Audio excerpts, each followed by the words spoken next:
আসসালামু আলাইকুম দর্শক, দেখেন ভিডিওটার উপরে দেখেন একটা বাংলাদেশের বড় ধরনের একটা দুর্ঘটনা করেছে আমাদের বাংলাদেশের নোয়াখালী জেলাতে বেগমগঞ্জে এই ঘটনা ঘটে। দেখেন আমরা এই ধরনের দুর্ঘটনা কখনো দেখিনি।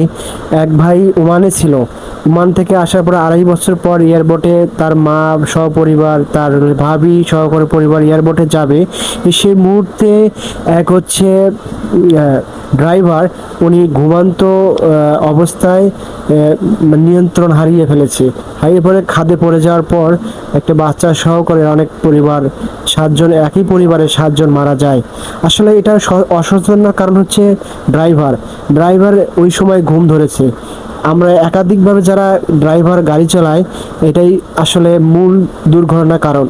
আমরা এই বাংলাদেশে বহু এই মর্মান্তিক দুর্ঘটনা ঘটে, আমরা সচেতন হতে চাই। আমরা শুনে সবাই ভিডিওটা বেশি বেশি করে শেয়ার কমেন্ট করবেন। আমার ভিডিওটা অবশ্যই আপনারা লাইক কমেন্ট শেয়ার করবেন। আল্লাহ যেন ওই পরিবারের সবাইকে জান্নাত নসিব করে।